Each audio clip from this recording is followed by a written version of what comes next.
El artículo cuarto es un convenio que establecen los gobiernos con el Fondo Monetario Internacional para hacer una revisión periódica, ¿no? Que puede ser anual o bianual, de las finanzas públicas y en sí también de toda la situación económica de los países, ¿no? También hay una serie de recomendaciones para que los gobiernos de los diferentes países pues, puedan adoptarlas, puedan tomarlas y puedan enrumbarse en ir atendiendo esas dificultades. Tuvimos el conocimiento, ¿verdad?, que en esta oportunidad el gobierno de El Salvador no autorizó la publicación del informe del artículo cuarto, lo cual ha suscitado muchas expectativas, incluso a nivel internacional, ¿verdad?, porque pues todo indicaba de que El Salvador estaba mostrando un interés, una búsqueda, digamos, de un posible acuerdo con el Fondo Monetario Internacional, siempre con esos alrededor de 1.300 millones de dólares, y que quizás poco a poco, ¿verdad?, se iba a alcanzar ese acuerdo, ¿no? Sin embargo, con esto pues se pone un punto allí en discordia, en el sentido de que siempre ese documento sirve como base, como un aspecto de recursos para las negociaciones que se establecen en el acuerdo. Se dice que la sostenibilidad fiscal del país está en riesgo, dice claramente que la deuda pública es insostenible, ¿no? Muy probablemente este informe traía un ejercicio de sostenibilidad fiscal de la deuda que, digamos, mostraba ya, digamos, empíricamente por qué estaba ese problema, ¿no? La presión de los intereses para el pago del servicio de la deuda, el efecto nocivo que tienen las finanzas públicas. Otro aspecto muy importante, hablaba del tema del Bitcoin, ¿verdad? Parece ser que ese es un punto de discordia también muy fuerte entre las autoridades del país y también el fondo, ¿no? Bitcoin, probablemente el gobierno es una apuesta estratégica, ¿no? Que ya vemos que no ha tenido como mucho asidero, mucha aplicación en la práctica, no ha tenido mucho recibimiento como el gobierno lo esperaba. No, a la reforma previsional, si usted se recuerda que tuvimos en diciembre, ¿no? El documento apuntaba que pues lo que ellos miraban es que lo que se había incrementado era prácticamente los pasivos a futuro, ¿no? Es decir, más costo, ¿verdad?, más deuda previsional, y por tanto era una salida del momento.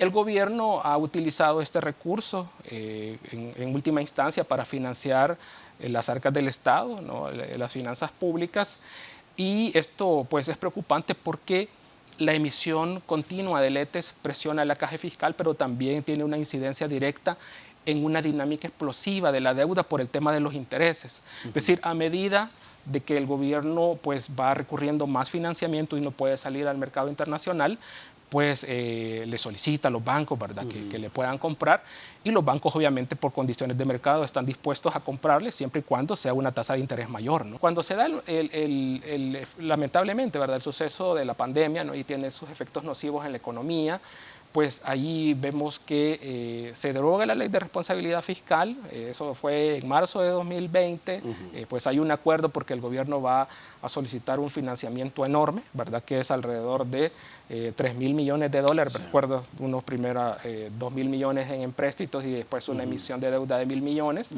Entonces, para atender pues, todos los problemas relacionados, pero también para sacar adelante a la economía.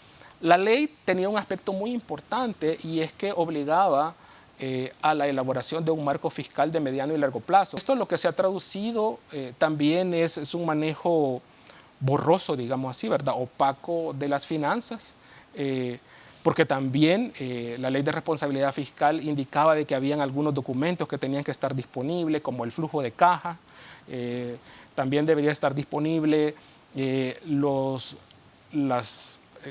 deudas pendientes por pagar, ¿verdad? Eso debería estar disponible y ahí está el portal de transparencia fiscal, pero no eso no está actualizado desde 2021. La nueva ley de compras que concede una gran discrecionalidad, digamos, en el caso de los contratos, ¿no? Y no hay un proceso de licitación en el cual pues, realmente pueda haber condiciones de mercado competitivas, que es lo importante, ¿no?, para que se pueda hacer de la mejor forma, digamos, la mejor elección a un costo más barato las obras, ¿no? En el marco de un acuerdo también el fondo pues hace énfasis en el tema de la transparencia, ¿no? Estos organismos que tradicionalmente prestan al país. Sí, en efecto. Y de hecho están observando el comportamiento del gobierno en algunos indicadores, como todo lo que está relacionado con el índice del presupuesto abierto, ¿verdad? Que es un indicador de transparencia fiscal. También, lamentablemente, la salida del gobierno de la iniciativa del Open Government Partnership también. Entonces, todos estos son indicadores que no abonan, digamos, en el marco de estas negociaciones. Una de las negativas que tiene el gobierno en el tema de Bitcoin es porque espera fondearse a través de los bonos Bitcoin, ¿no? Ya se ha hablado de que no ha renunciado el gobierno a sus intenciones de emitir bonos Bitcoin, ¿no? Pero la dificultad es en qué momento lo va a hacer, ¿verdad? Si estas condiciones de la emisión no van a atentar contra los estándares de lavado de activos, ¿verdad? Lo cual también es un tema delicado en el plano internacional, ¿no? Y yo creo que sobre este último punto es el que está ahí las dificultades, ¿no? De hecho, se atisba también en este comunicado que se emitió el de febrero, ¿verdad? De que no era recomendable eso, ¿verdad? Y los riesgos que implica tanto en materia fiscal como lavado de activos el uso de esta herramienta, digamos, de Bitcoin, ¿no? Somos una economía pequeña, somos una economía abierta que está inserta en un mundo que está teniendo estas convulsiones en materia económica, primero por el impacto de la pandemia del COVID-19, ¿verdad? Que todavía la economía global se está reactivando poco a poco con estas dificultades, ¿no? Posteriormente tenemos, lamentablemente inició hace un año, ¿no? Este conflicto entre Rusia, ¿no? y Ucrania, que ha tenido una afectación directa en el incremento de los precios de las energías y también de los alimentos, ¿no? Entonces, en este caso, pues obviamente recibimos con mucha fuerza, con este influjo, digamos, grande, todos estos aspectos, ¿no? En el caso de nuestro país, el gobierno, pues la medida más inmediata que tomó, como usted bien indica, es hacer transferencias, digamos, a través de los subsidios a los ciudadanos y ciudadanas, ¿verdad? Lo cual hay que decirlo, eso se tradujo en un incremento importante de los subsidios que no habíamos tenido en años anteriores. Si las cifras no me fallan, ¿verdad? Estamos hablando de alrededor de unos 246, 250 millones de dólares de gasto en subsidios a diciembre del año pasado. Y esto pues para atender, digamos, el incremento del costo de la vida.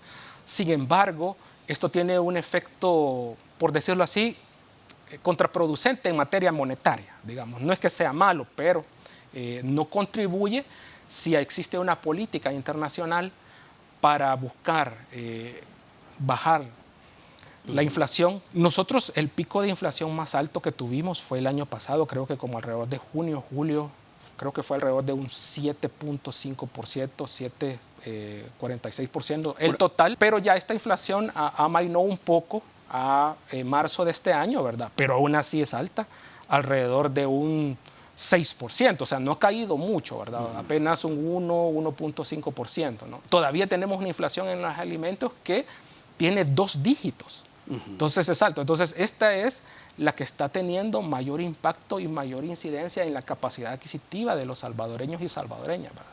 O sea, de las familias, ¿no? El gobierno, pues, por la misma situación fiscal, por las mismas restricciones fiscales, vemos de que pues ha dado vuelta atrás, en este caso, a este esquema de subsidios, ¿verdad? Deberían de hacer recortes en otros ámbitos, ¿verdad? Como por ejemplo publicidad, ¿verdad?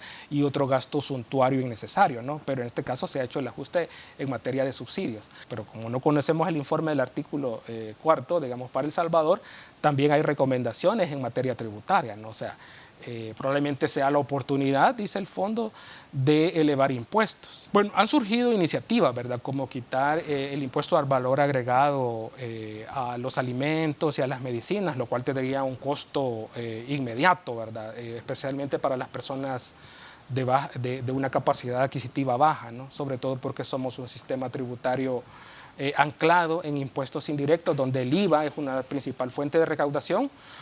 Sin embargo, si bien esa medida pues, puede ser bienvenida, hay que decir que también puede tener otro aspecto contraproducente, y es que a este momento, a marzo, ya la recaudación de IVA está cayendo, particularmente del IVA importaciones está cayendo. Tenemos datos negativos con respecto a lo que se recaudó el año pasado y con respecto a lo que se proyectó en el presupuesto 2023. Bueno, las autoridades tienen pues toda la discrecionalidad de tomar las medidas que ellos consideren pertinentes, ¿verdad? Pero también deben de estar abiertos a escuchar, ¿no? Y es que ahorita estamos en un momento en el cual estamos pagando, por decirlo así, la situación que nosotros no hicimos un ordenamiento de las finanzas públicas cabal después de la pandemia, ¿no? Cuando uno ve la evolución de la actividad económica durante el año pasado y los primeros meses de este año, pues prácticamente, hay que decirlo, bueno, nosotros nunca pensamos que la economía iba a crecer 2.6%, ¿no? De hecho, pues ahí pues, requiere un mérito de las autoridades. Nosotros me recuerdo que nuestras proyecciones eran alrededor de 2.2, 2.4%, ¿no? Sin embargo, pues se hizo la tarea de 2.6%, ¿no? Sin embargo, cuando uno ve ya al descomponer el crecimiento, ¿no? Uno ve que los sectores más dinámicos están en el comercio, servicios, ¿verdad? Pero y construcción también, que ha tenido un papel Correcto, vital, ¿verdad? sí. Un papel muy relevante, digamos, para la actividad económica del país. Pero tenemos dos sectores que son clave en nuestra economía, ¿verdad? Y que tienen también una gran cantidad de trabajadores y trabajadoras, que es el agro y la industria. Y estos sectores realmente están alicaídos todavía.